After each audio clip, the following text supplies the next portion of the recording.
One thing I thought was crazy is that this Bill Cosby thing, you kind of got it started. I mean, you're the one that spoke about Bill, and it snowballed and it really put a crimp in his dating life.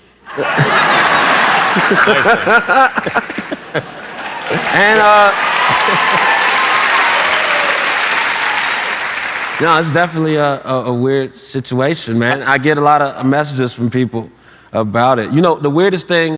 Sometimes we forget history. Sometimes we forget the ones who really fought for us because we don't understand our history. And without that knowledge of our history, how can we positively affect the communities and people we live amongst every day?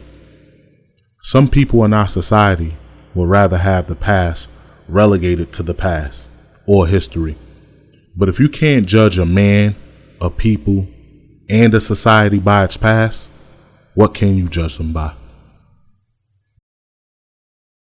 It's sort of a parody of a news show. The reason is I'm sick and tired of ordinary news shows, and this one is my thing. I have with me Russell Connor. What are you doing here, Russ? Good evening, Chet. David. David. No, I'm here because the management, frankly, is a little disturbed at the direction that some of your shows have been taking, and there's a new ruling that someone over 30 has to be present on the set, and that's why I'm here. Okay, well, I'll handle you. Don't worry. We can manage.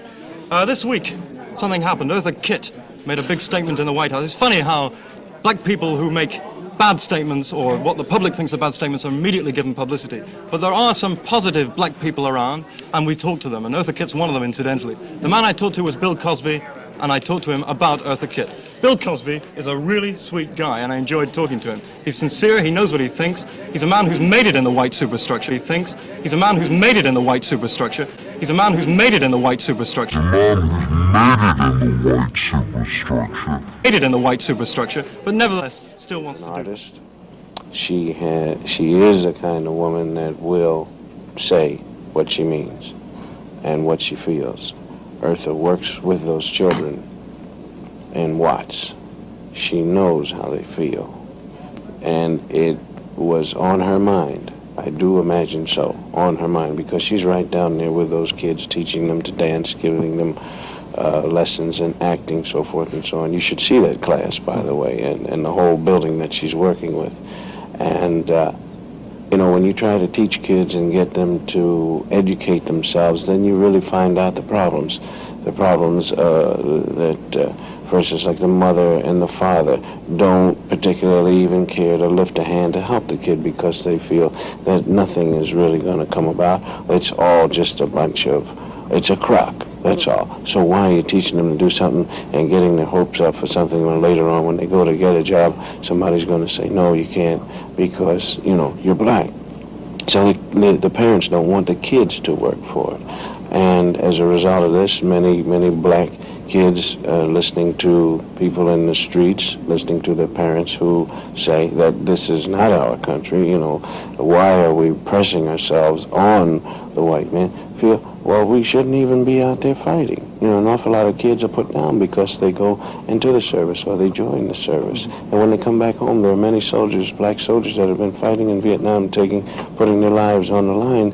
When they come home, you know, like it isn't the old welcome like World War II or whatever. Hey, man, Charlie's back. You know, like people say, okay, so you're back, so what? You know, there's an awful lot of turmoil going on. And this is probably what's in Eartha's heart and the problems that happen to be hanging on her mind. Now, you have Lady Bird Johnson and the rest of these wives down there that live very well and do very well, and I'm not trying to take that away from them, but I'm hip that this little whatever they gave Lady Bird Johnson to do was more like a little mud pie meeting to give the wives something to do so that they don't drink too much in the afternoon, you see. And they want to talk about putting flowers out on the highway and things like that. Well, that wasn't what was on Eartha's mind. I'm hip that she must have listened and got very tired of the women talking about little mud pies and things and stood up and said what she said. Good guy, I like him. The Maharishi.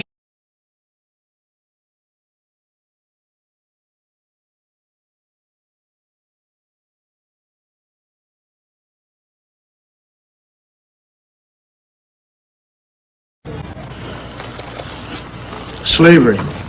That's the place everybody likes to start Negro history. You have ignorant black men being brought over from Africa in chains. Terrible thing, slavery. But this way slavery is taught, it sort of takes the sting out of it. Because the way it's usually taught, people think that we Afro-Americans started with nothing but little grass skirts like the kids in the Tarzan movies. And though America gave us slavery, America kindly gave us religion and a lick or two of education. And when we get more jobs and more education, then up from slavery. But we had something before we left Africa, something more than rhythm. I mean, we had a high culture. The culture was so high that great artists in the world are still borrowing from it. Now here's a sculpture by an unknown African artist. And here's what Paul Klee took from him. Now here's a work by an unknown black African, and Pablo Picasso liked what he saw. Another African design, and Modigliani swiped it, or he was influenced by it, or whatever polite word you want to use. Another black African artist, and Picasso didn't change it very much. I mean, when you look at this copy, you got to give us a little more than rhythm. You got to give us style. Now, if you tell the history of slavery right, you got a big problem on your hands. The slave trader didn't take some savage out of Africa. He took a human being. He sold him like an animal and separated him from his family.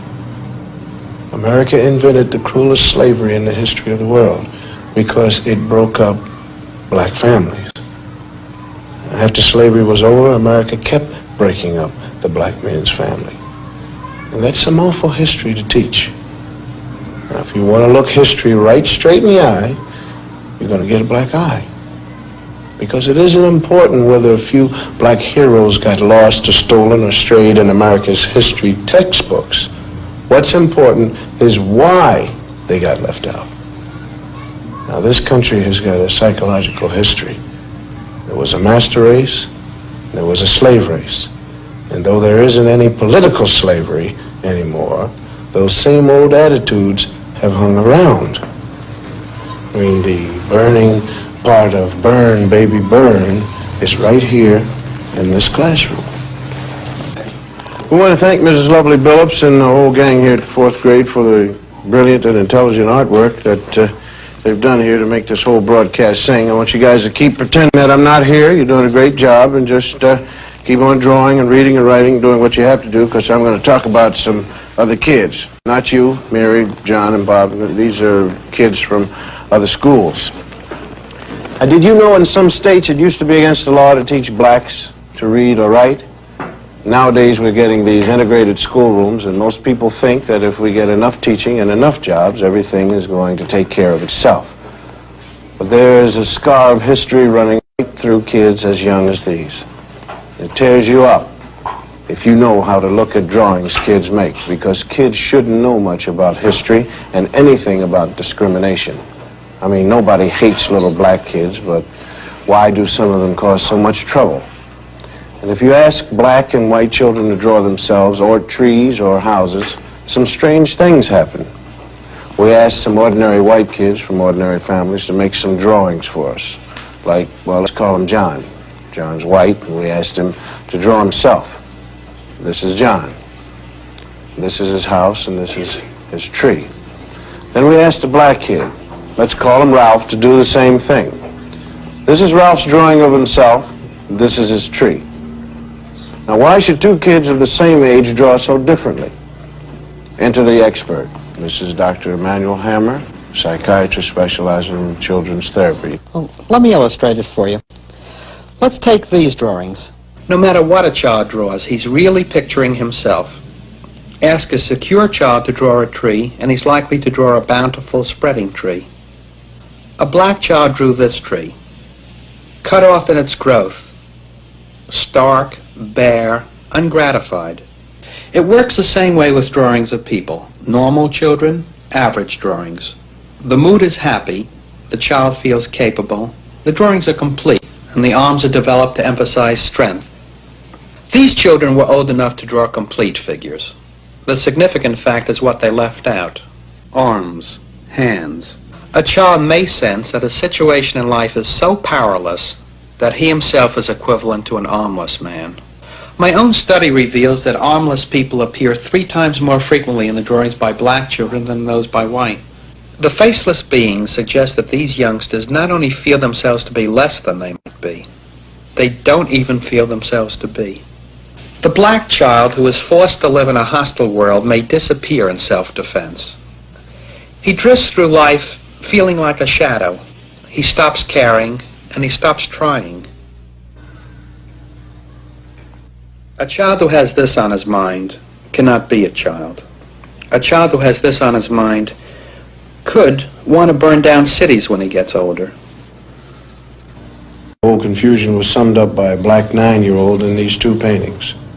This is a 9-year-old boy draws a white man, Robin Hood maybe. And this is how the same boy draws himself. And this is the consequence of deformed history. But yeah, I've been around high-level Democrats. They know it's a chump game. They know their job is to go out there and tell everybody that it's cool to be a slave. But Bill Cosby comes out and says Obamacare is bad, Obama's bad, being a black gangbanger is bad, that black leaders want to keep blacks down and basically pimp them, which is the game that Margaret Sanger came up with. And boy, you notice they're going after him now. Doesn't matter, there's no evidence, they're going to get him. They're going to get him, they're going to teach him good. With the recent arrest of philanthropist, educator, and entertainer Bill Cosby for allegedly drugging and sexually assaulting former Temple University employee Andrea Constand at his Elkins Park, Pennsylvania mansion in January of 2004, one has to wonder if the powers that be have implemented an assault against Mr. Cosby. Based on the videos I've presented, it's obvious that historically Mr. Cosby has taken a subtle pro-black stance without agitating the white corporate power structure. In the past, Mr. Cosby has always attempted to portray people of color in a positive light and has done so successfully. Though he has always been a voice and portrayed the positive aspects of the black male through all his endeavors in entertainment, we have to analyze the fighting purpose of William Henry Cosby Jr. Over the past calendar year spanning from, let's say, December 2014 to December 2015, there has been a conscious effort by elements in the mainstream media and the public to discredit the contributions and accolades of the man most of us have known and remember as Dr. Heathcliff Huxtable. In this documentary, I don't want to focus solely on debunking the myths of the allegations of sexual assault. After all, there has only been one victim out of 50 plus that has actually followed up the allegations through legal action. Instead, what I want to focus on is the arguments and contributions that Mr. Cosby has made for the black community. While the mainstream media will rather draw attention to these allegations and essentially rewrite the history and cultural contributions of Mr. Cosby, I would rather highlight his attempts to fight against the system and expose how the corrupt mainstream media attempts to subconsciously plant thoughts into your mind that will change your perception on this man that has only represented greatness for the black community. One has to wonder how we can revere someone such as R. Kelly for being quote-unquote talented when his allegations are far worse and much more graphic than those of Mr. Cosby. Let's take a brief moment to capture how the mainstream media has handled these allegations. They have not given the judicial system the opportunity to convict this man, though he has been found guilty according to public opinion. Realistically, what role has the media played? Up comedy routine, and last night they were mentioned again in another stand-up performance, this time by the embattled comedian himself. For several weeks, people have been clamoring for Cosby to address the allegations against him, and for the first time he did, in the form of a joke. Bill Cosby in the middle of his performance in Ontario Thursday night when a heckler lashes out, accusing him of being a rapist. Security rushes in to escort the man out, but as the audience starts to boo him, Cosby urges restraint, telling them, shh, no clapping, nothing. Just have patience, okay? The disruption, reportedly coming just minutes after Cosby made a joke about a female audience member who got up from her seat during the show, Cosby asking her where she was going. she said something along the lines of, I'm getting a drink, and do you want one? And he said, no, I've already got one, and he had a big bottle of water. And then he sort of paused for a minute and said, but you know, you should be careful about drinking around me. And the whole audience sort of, ooh. An apparent reference to the string of allegations against him by women who say he spiked their drinks and, in many cases, sexually assaulted them. It was just this sort of shocking moment. After the show... Over the weekend, Bill Cosby took the stage in Florida and got 2 standing ovations, which is surprising because the count of women accusing him also rose over the weekend. Yeah, and we are talking to one of those new accusers tonight. Christina Rulli was a 22-year-old Beverly Hills secretary when she claims Cosby drugged her and tried to force himself upon her. I can only speculate that something was put in my drink. After the second drink, I just went lights out. The way that he assaulted me was he was naked. I know his chest was naked, and I think his pants were off. And as I came to, he pushed my head. Christina Rulli claims that at that point in 1965, Cosby attempted to force her to have sex. As of noon today, she is one of the now 17 women that have come forward accusing Bill Cosby of sexual assault. Famed supermodel Beverly Johnson, now one of at least 23 women making accusations against comedian Bill Cosby. So today, Johnson told CNN about how her encounter started. He was very insistent that I try this cappuccino that would be the best coffee that I would ever had. And so I relented, and he gave me the cappuccino. I took one sip, and I felt something very strange. After that second sip, I knew I had been drugged. It was very powerful. It came on very quickly. Johnson's story about that drug drink mirrors the stories of so many other Cosby accusers. He asked me if I wanted something to drink. He gave me a blue pill. It was red, and it was a capsule. He kept offering me pills to relax. My next memory is feeling drugged. I passed out. I blacked out. Joining me now, Dr. Reef Kareem, a psychiatrist and addiction medication specialist who runs an outpatient center in Beverly Hills. Dr. Kareem, thanks for being with us. I mean, you've heard... Isn't it interesting that allegedly you've got this man who played a doctor on TV, but appears to have wanted to play a doctor in real life? So what kinds of drugs could these have been? Just in those sound bites that we played, you heard, to your point, that they were different, at least in color. One woman described them as red, another described them as blue. What kinds of drugs could these have been? Four types of drugs during that time period, which is late 60s, 70s, 80s. The first one is Seconal. That's probably the red capsule pill that was discussed. It's a barbiturate. It slows down the brain. It can cause anything from like dizziness in the room spinning, sleepiness, slurred speech. It can actually make you feel excited at first, and it really follows the description of what one of the individuals said. Additionally, and this is the interesting part, is that it can also cause you to have memory impairment. So you don't really remember the actions of what happened, and it's dissolvable in water and alcohol. The second one is Soma, which is a muscle relaxer, really popular during that time period, also has the same type of symptoms that Seconal will produce. The third is chloral hydrate, which is a sedative hypnotic sleeping medication, which again can create all of those same effects. And the fourth is either Rohypnol or GHB, which was more common in the 80s. It's more common as a date rape drug, each of them, and is something that you can dissolve in water, and you won't even know. One thing you mentioned, at least with Seconal, was memory loss as a side effect as well. Would that be possible with some of the others? And given the nature of the alleged crimes, and obviously we should point out he hasn't yet been charged with a crime at this point. And welcome back to Hannity. Now, dozens of women have now come forward claiming that actor and comedian Bill Cosby sexually abused them, attempted to, or drugged them over the past 4 decades. And over the weekend, Bill Cosby broke his silence. He spoke to the New York Post, and instead of addressing the accusations against him, well, he decided to lecture the media, and he said, quote, well, let me say this. I only expect the black media to uphold the standards of excellence in journalism, and when you do that, you have to go in with a neutral mind. Well, we reached out to Cosby's attorneys for a statement, but they have yet to return our calls. Here with reaction is one of Cosby's accusers, Barbara Bowman. Barbara, thank you for coming back. Good to see you. Hi, Sean. Thank you for having me back. And his wife has also let out a statement today comparing what's happening to him to the UVA case, where I see no comparison. But I wanted to give you a chance to respond. How many women now total have come forward and made similar accusations as you have? To the best of my knowledge, there's 25, and they are counting. Yeah, it keeps growing every day, and the stories are so similar, and that was your story. So what do you say to Bill Cosby? I mean, he took advantage of you. You were in a mentor situation with him. He was supposed to be mentoring you. You say he drugged you, took advantage of you that way, and raped you. And many other women make the same allegation. What do you say back to him?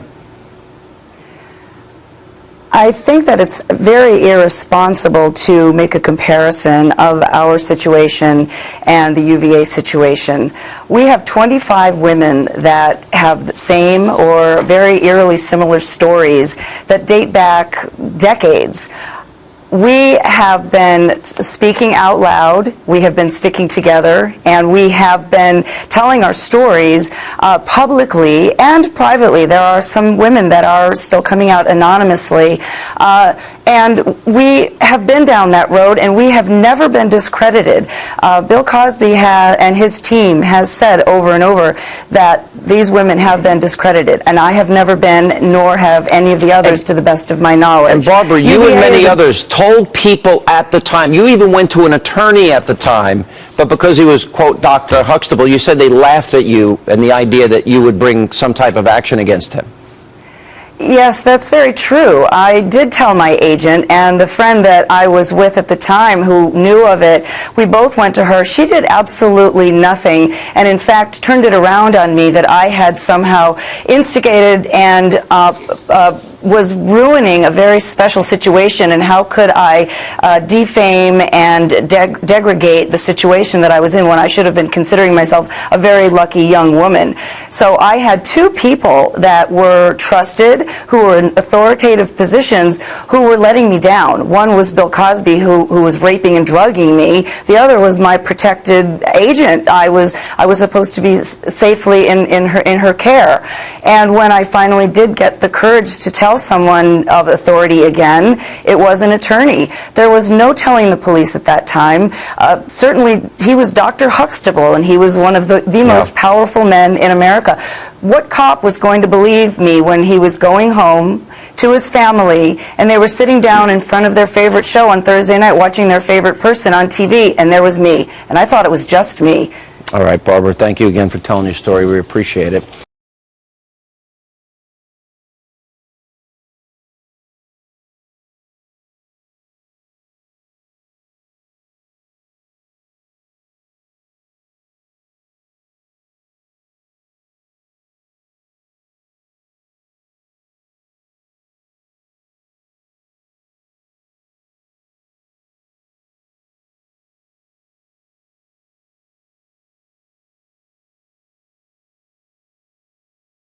We begin with Bill Cosby.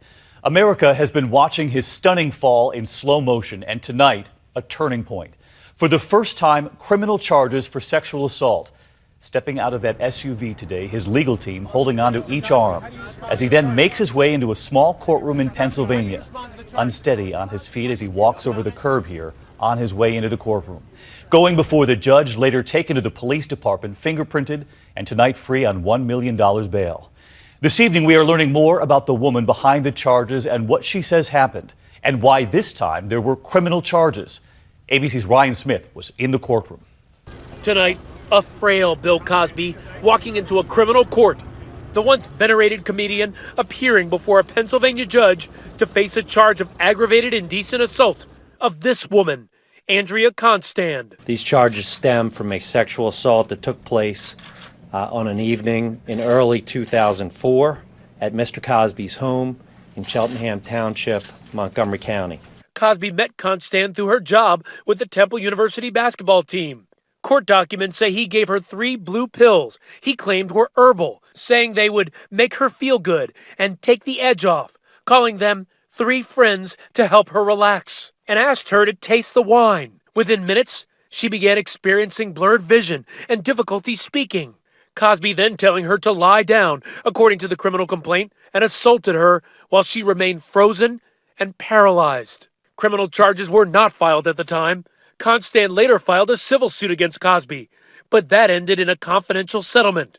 Depositions from that case were unsealed this past July. There, Cosby insists the pills were Benadryl, describing the encounter with Constand as consensual. Still, it was those depositions that led prosecutors to now file criminal charges. Reopening this case was our duty. Authorities in Pennsylvania brought the felony charge today, as the 12-year statute of limitations will run out next month. Lawyers for other accusers hope this will help their cases as well. More than 50 women have accused Bill Cosby of sexual assault, drugging, or rape, which he has consistently denied. This is a stunning development. Clearly now they believe they have new evidence and new ammunition that they think can convict Bill Cosby. Cosby was released on $1 million bail. His mugshot was taken, he was fingerprinted, had to surrender his passport, and was ordered not to contact the victim. Cosby's lawyers tonight releasing a statement to ABC News, saying, "Make no mistake, we intend to mount a vigorous defense against this unjustified charge." And Ryan Smith is now with us live from Pennsylvania. Ryan, you were inside that courtroom, that final message from the judge? That final message, David, good luck, sir. And Cosby answered that question. Thank you. His next court appearance, David, January 14th. Ryan Smith leading us off tonight. Ryan, thank you. And as you heard Ryan mention there, more than 50 women have now come forward accusing Bill Cosby of sexual assault. And even though the statute of limitations has passed in many of their cases, this does open the door for something else. One attorney calling what happened today the best Christmas present they ever received. Here's ABC's Lindsay Davis. Tonight, a host of women who claim to have been assaulted by Bill Cosby even decades ago may suddenly feel vindicated. Now it's time for him to be sorry. It was Andrea Constand's case that prompted 13 other women to come forward to her attorneys with their own allegations of sexual assault, offering to testify on her behalf. Now prosecutors could turn to those accusers to strengthen their criminal case. Since their cases were never prosecuted, Pennsylvania law may allow them to testify as witnesses in a sexual assault case. In a deposition for Constand's case released over the summer, when Cosby was asked if he used quaaludes to elicit consensual sex in the past, he said yes. Asked if he used quaaludes to elicit consensual sex in the past, he said yes. Cosby was asked if he used quaaludes to elicit consensual sex in the past, he said yes. And since then,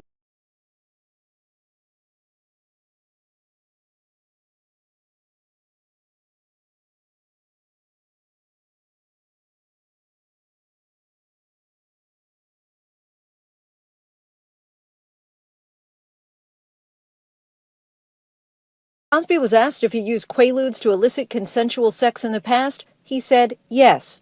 And since then, the number of women accusing Cosby of sexual assault, drugging, or rape has risen to more than 50. The 78-year-old has long denied the allegations. I have been in this business 52 years, and I've never seen anything like this.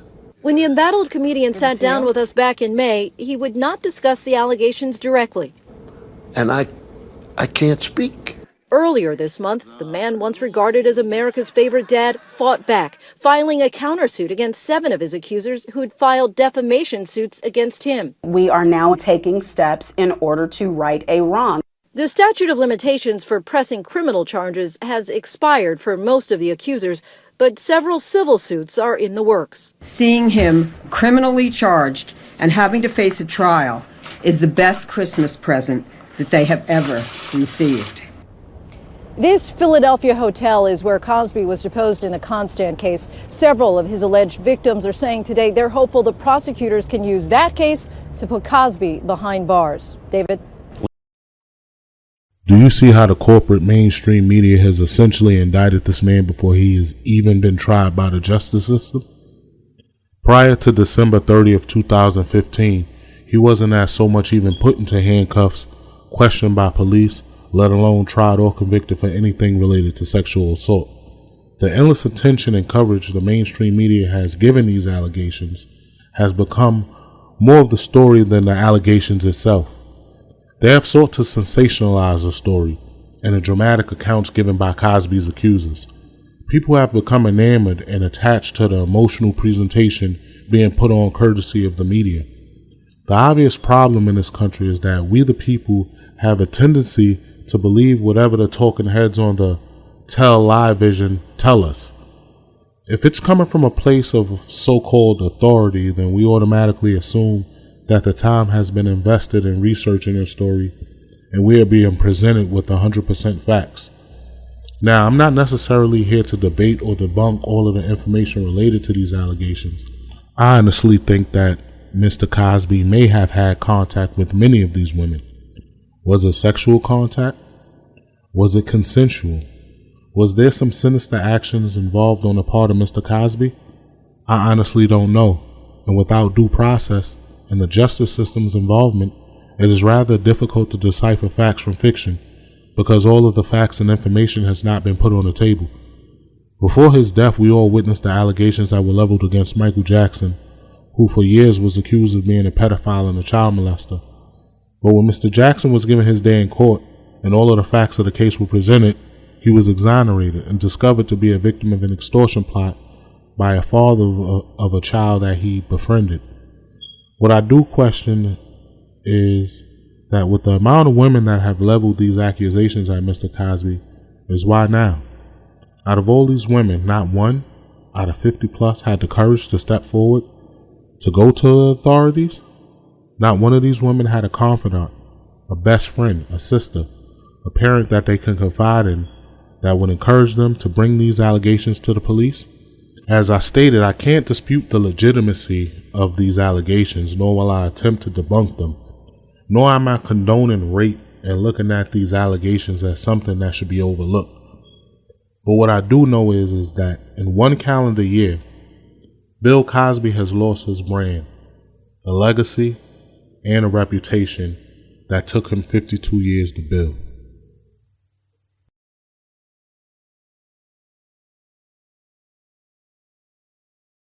Yesterday we talked about Cosby, and I said what I've always said: innocent until proven guilty in the United States of America, because that's our law. So people have been coming after me saying they're going to snatch my family, they're going to come after. It's like being Frankenstein, people coming after you with the fire and they're going to burn you. Well, here's the deal. This is the view, and that was my opinion, and not any of you threatening me or telling me you coming after because you don't like what I said is going to change the fact that no one has convicted him, he has not been arrested, and the bottom line is that's the law. Innocent until proven guilty. And if you're the mother of a son,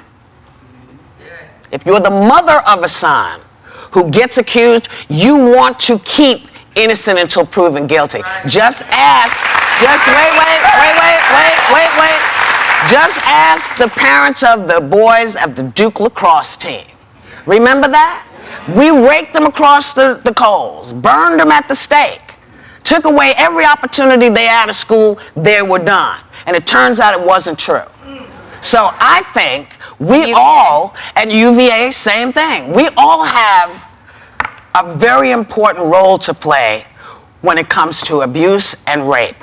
We all have to demand that if it's true, the person is taken to the nth degree of the world and punished. No one here thinks rape is good. No one here thinks rapists are fun. Nobody here thinks rape or hates women or any of that. So don't come after me like that, because I'm sick of this bull. Here's the bottom line for me, it's my opinion. And the American courts agree with me, because still, he has not been taken to jail or tried or on anything. So back off me.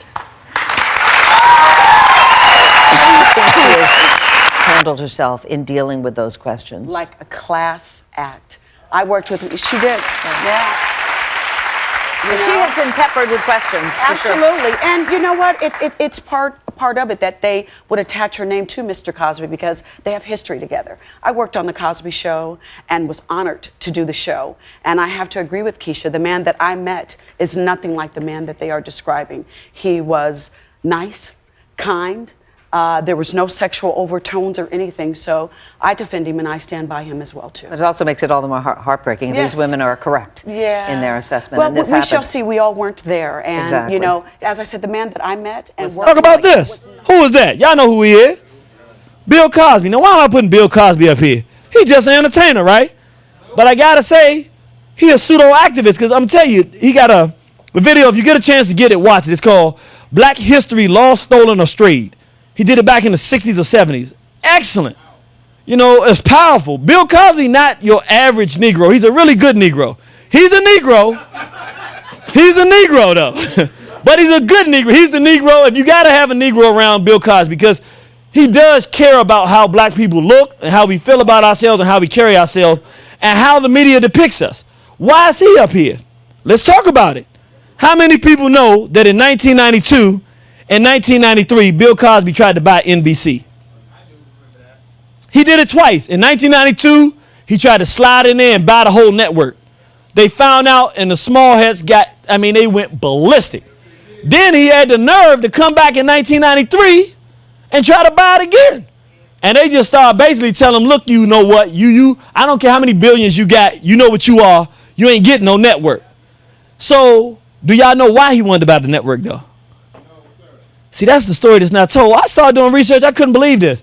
Bill Cosby had decided that TV was too degenerate and that there was nothing promoting family, and in particular, black people were depicted as a bunch of dogs and demons, and he was like, we can make just as much money and we can take over the airways with positive messages that we can do with negative messages. I know, Bill Cosby said, I know I can do it because when we put the Cosby Show, we took over TV.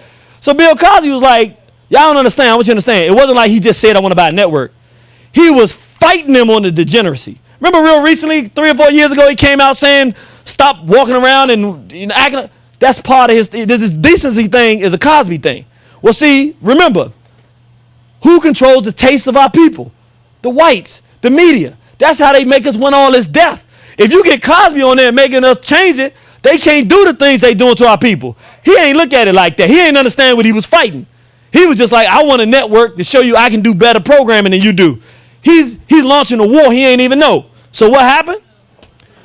From 1994 to 1996, he said, okay, you're not going to let me do a network. Fine, I'm going to do some programming. So now he's trying to put all kind of TV shows.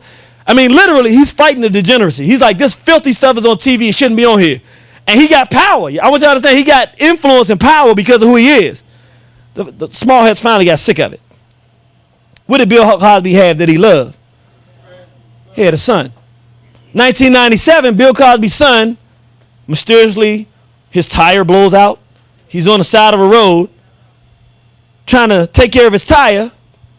And a small hat, white so-called Jew, who runs the media? Small hats, the white so-called Jews. Now, this is a criminal from Russia. How he even got in the country, don't nobody have an answer for that. He was a criminal in Russia. I'm saying if you research him, you can go up and do the research. He's a criminal in Russia. Mikhail Makasev. How he even got in the U.S., don't nobody know. He finally confessed to the murder and said, I was pulled over to rob him, yet he didn't rob him. He pulled over, walked up to Bill Cosby's son, shot him and murdered him, and got back in his car and drove off.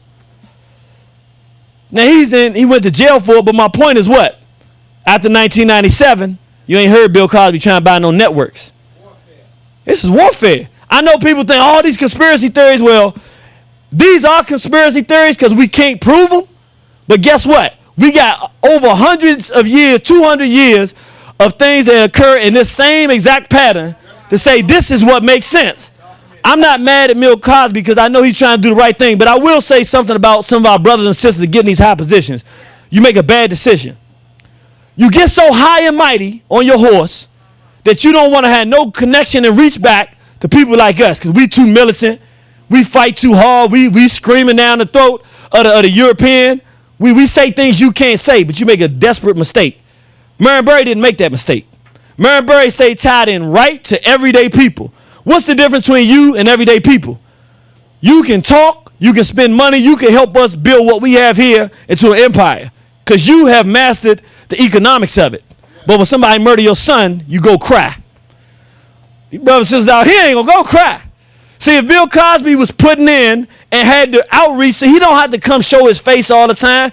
If he was helping us, we would know that. He was helping us with community centers in our community. Right to the hood, to the people who are his people. Helping them upgrow. Just like Marion Barry. You can't go kill that man's son like that. Bill Cosby don't have to make a call. if we feel like you one of us and you down here with us, we're not gonna let nobody just go. See, you can buy stuff, you mastered that part. But what have you mastered to do when somebody come check your chin? You ain't got nothing for that. But the people in the community, they might ain't got no money, but they got something for that. So we really need each other. Because they can track you, you can't do nothing if you wanted to. But your son didn't have to die by itself. If you trying to do something good for your community, and somebody gonna go kill your son to send a message, don't you think that the community you trying to save should be able to send messages? But the community don't send no message for you because you never there for us. So y'all Negroes need to listen to what I'm saying. If you're a pure Uncle Tom, it don't really apply to you because you don't care about your community at all. But if you're going to make a decision to help your community at some point, you better have some ties in that community, like Marion Barry, so that when they try to bring you down, they're going to try to catch you on a drug trial or something, but they're not going to come at you direct because they know that the penalty is too steep. With Camille Cosby already stepping forward in defense of her husband, now their daughter, Evan Cosby, is attacking her father's accusers, writing on her Facebook page. There will always be jealous, vengeful, and crazy people out there to break anyone down. His daughter also defended his character, telling Access Hollywood, he is the father you thought you knew. The Cosby Show was my today's TV reality show. Thank you. That's all I would like to say. Sexual assault activists are outraged. The fact that, again, women are being used again, put out front to take the hit for him is very, very disconcerting. Camille Cosby remains silent, even as the number of alleged victims continued to grow. Now Camille has come out describing the man she met in 1963 and married a year later as a kind man, a generous man, a funny man, and a wonderful husband. He is the man you thought you knew. A different man has been portrayed in the media over the last 2 months. It is the portrait of a man I do not know. Camille Cosby has a history of defending her husband. When Autumn Jackson was convicted of extorting up to $40 million from Cosby in 1997, claiming he was her father, Camille stood by her man even after he admitted in court to an extramarital affair with Jackson's mother in 1974.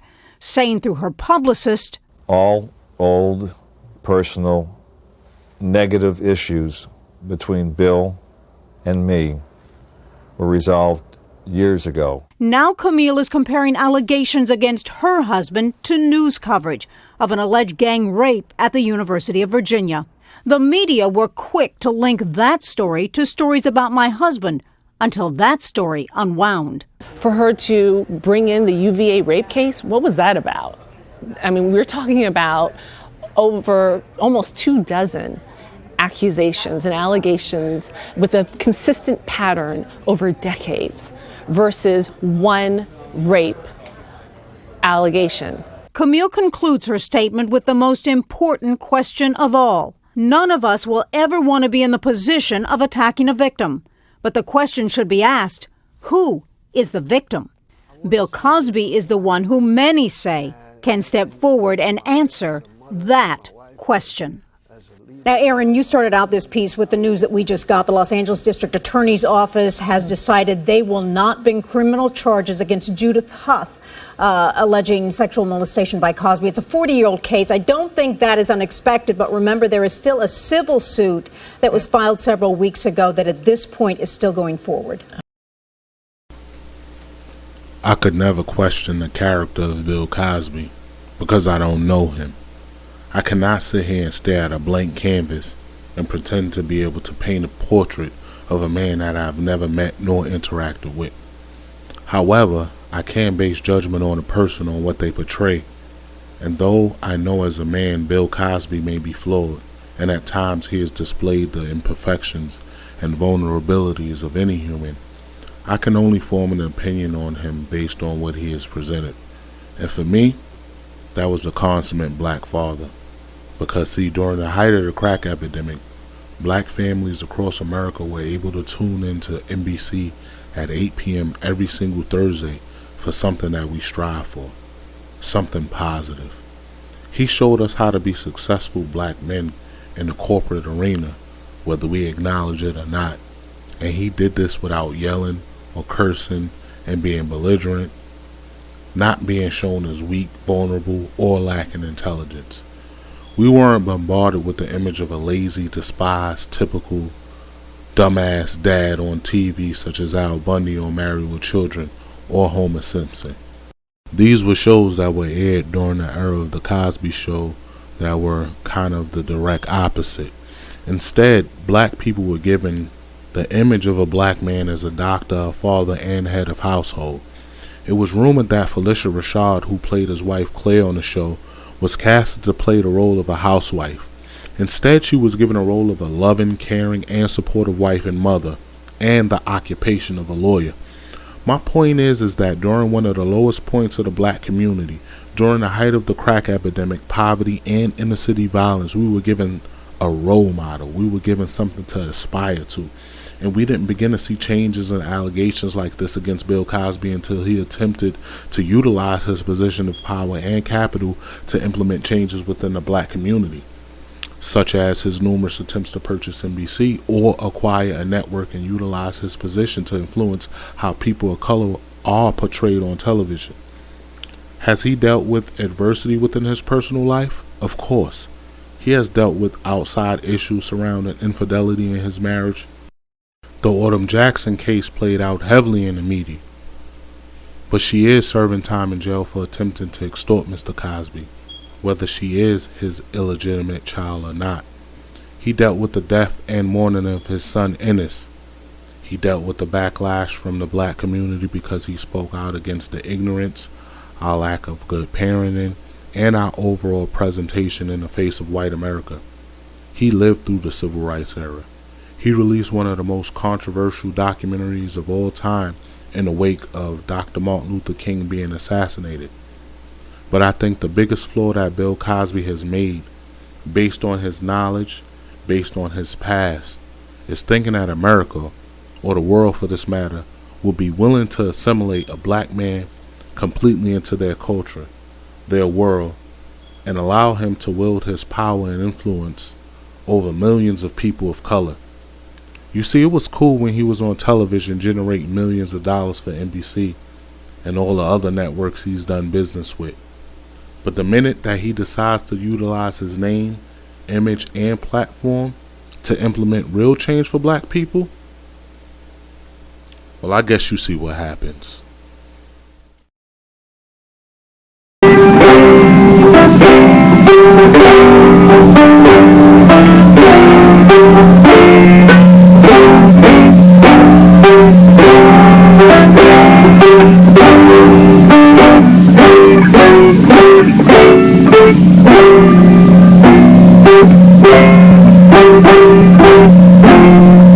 CBS News presents Of Black America. Black History, Lost, Stolen, or Strayed. Now, what's the largest thing in the world, larger than the river snow, larger than the whites of our eyes? Sugar. Non-integrated, non-black, sweet sugar. But you see, there is a black man in the sugar. His name is Norbert William. Norbert William in 1846 invented a vacuum cleaner that revolutionized the sugar refining industry. His name is John Ernst Metzeler. And in 1863, this is during the kids, Metzeler invented the machine that made mass-produced shoes possible. Now you have to dig around for that fact too. And again, it's not much history, but it's history. How about the North Pole? Snow White? Well, the first name there was black. Anthony Hudson. They spoke Eskimo. Two white fellows from Chicago invented two black characters they named Davis and Andy. They played their parts on the radio for 30 years. This is them doing their bit. Well, Brother Prophet looks pretty good since he's been here, Tom. Swing fingers. Yeah, look like a right one people. When radio moved over to that television, and Amos and Andy went with it. These two white cats couldn't play Amos and Andy where you could see them, so what they did was they had a black cast. Caste was different, but the stereotypes were the ways the white people had come to know and love. There were shady characters with money. Well, I got the books right here, and they're open to each and every brother complete inspection. Keep your hands off of that thing there. So you want to see the financial books, huh? Yeah. Well, there he is. There he is. You done see them. Now give them the turn.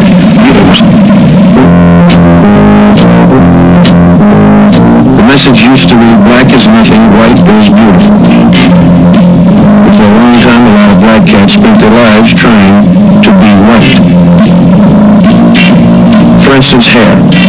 Now, some people call straight hair good hair because it looks like white hair. Kinky hair is bad. The man on the right is having his hair cut naturally. And the left is having a processed job.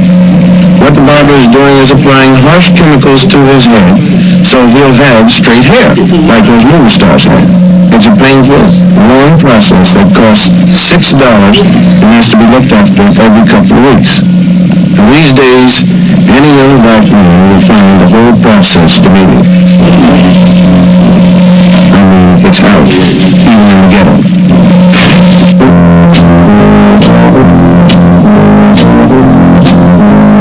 For a while, it seemed to the black community that the way to escape was to get as rich as possible and look as white as possible. And as affluence came to some black people, all the lessons of history and all the lessons of the movies seemed to be make it on the white man's terms.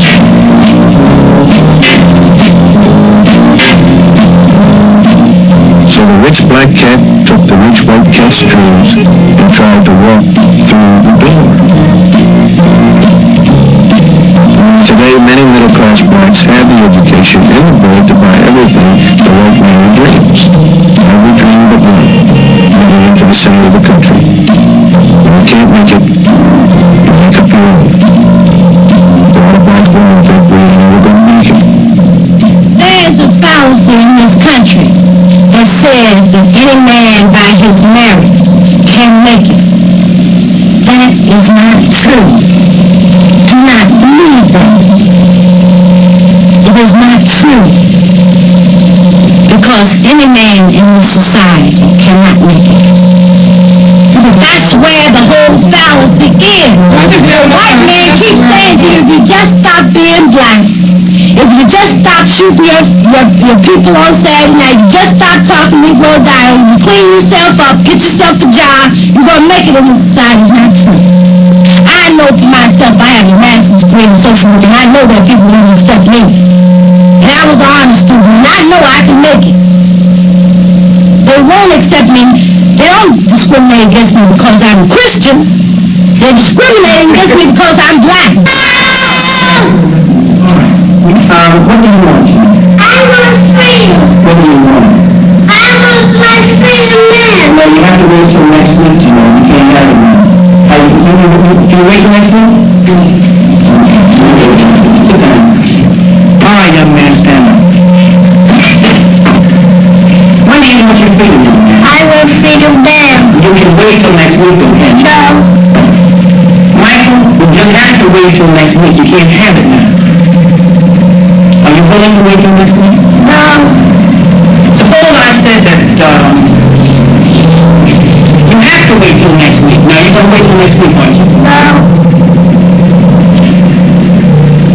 How are you going to get your freedom? I will use any means necessary to get my freedom. Any means necessary? Yes. You know what? All right, sit down. Young man, what is your name? My name is Eric Houston. Your occupation? What is your nationality? My nationality is Afro-American. What is freedom? Freedom is black power. What is black power? Black power is... Do you know what black power is? No. Well, then you should never make any statements if you don't know what they mean. I'm sorry, I don't know. How old are you, young man? I am 4 years old. You're not 4 yet. Now you tell me your right age. How old are you?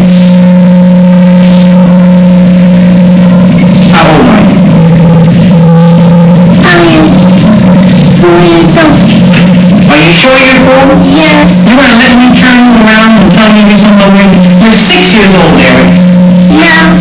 I can't hear you, Eric. No. Are you being frightened by me? No. I'm a teacher. I said you're 6.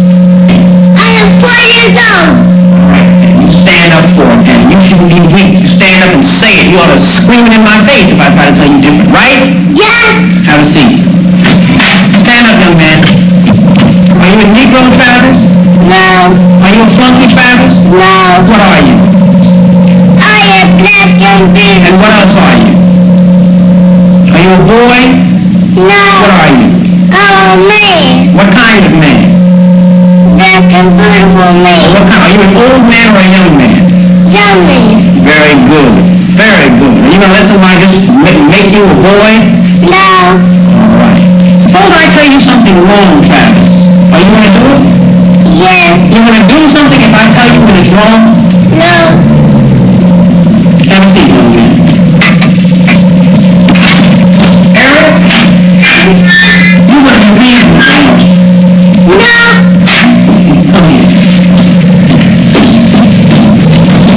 Here you are. Fine young man, right? Yeah. Are you going to be scared of me? No. You're going to be scared of some president of the United States? No. Some mayor? No. Some policeman? No. You're a Negro. Yes! You're a Negro, Eric. No. Somebody passed me my stick. I said you're a Negro, boy. No. You're getting mighty soft. You're a Negro. No. Very good. All right, sit down. You, young man.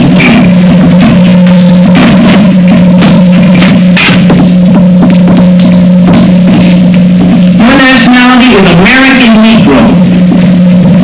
Yes. No. Your nationality, play with me. You're a Negro. No. I am your teacher. You are a Negro. No. Suppose I threatened to beat you. What would you say? Aren't you a Negro now? No. What are you? I'm black and beautiful. What is your nationality? My nationality is Afro-American. Suppose I had some money in my pocket. Suppose I gave you $1 to say that you are an American Negro. This is money now. Money talks. Money talks. This dollar, if you don't say it, you don't get it. You're an American Negro, aren't you? No. You don't have any money. You don't need money, don't you? Yeah. You need money to live, don't you? Yes. All right. All you have to say, is that you're an American Negro. Aren't you an American Negro? Are you an American Negro? No. What are you? I'm black and beautiful. What's your nationality? My nationality is Afro-American. Very good, man. Keep it up. Listen down. You had to think about that a minute, didn't you? Yeah. All right. All right, everybody. What is your nationality? My nationality is Afro-American. All right. What I did and what people are going to do to you in different ways when you get out of the school. They're not going to just come right up to you and give you $1 or say if you say that you're an Afro-American, if you say you're an American Negro, I'll give you $1. But they're going to be very nice to you, some of them, and they're going to try to, get you not to love black people. They're going to try to get you to, be something other than you are. They're going to try to make it seem as though you're different from the masses of black people. And they want you to go away. Now, say, I'll give you special things if you just come along with me and do what I say. But you must reject that. Now, what that means? That means you're not going to have the money you'd like to have. And money is not important. We need money, we have to buy things with it, but money is not the thing that we're living for. The only thing that makes a person worth living is being a man and being a woman, being strong in character, being straight, telling the truth, and living in the truth and doing the right thing. You understand that? So no matter what happens, I want you all always tell them what? You may not get the marks you're supposed to get in school, you may be doing the work, but because the teacher doesn't like your attitude, she'll always tell you, I don't like your attitude. Because you're independent, but you're not going to school for grades. You're going for what? All right, and what kind of people is everybody in this room going to be? Tell me the kind of people you're going to be. What else? You already there. What are you going to be? You going to be stupid? No. What kind of people are you going to be? Excellent. You're going to be excellent. And what else? Yes, ma'am. And strong. And what else? And good. And what else? And a genius. And what else? Look for another word. All of you are geniuses right now, and you're better than that. What else? Look for a word that begins with a B. Brilliant. Brilliant. And brilliant really means to shine. And all of you will shine. All of you are really going to be brilliant. Good enough. All right. How does everybody feel now? You ready to get ready for lunch? Who's hungry? That's kind of like brainwashing. Or is it? And can you blame us for overcompensating when you take the way black history got lost, stolen, and strayed? When you think about the kids drawing themselves without faces, and when you remember the fine actors who had to play baboons to make a buck, I guess you gotta give us a sin of pride. Pride. Hubris in the original Greek. It's 300 years we've been in this American melting pot and we haven't been able to melt it yet. And it's a long wait. Listen, we've been trying all kinds of thoughts to make the American scene. We've been trying to play it straight and white. But it's been just good parts. And from now on we're going to play it black and American. Because we're proud of both. Hubris. I'm Bill Cosby. And you take care of yourself.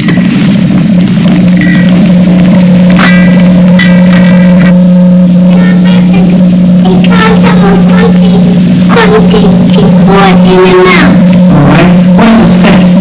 A set is a collection of objects. What is a subset? A subset is part of a set.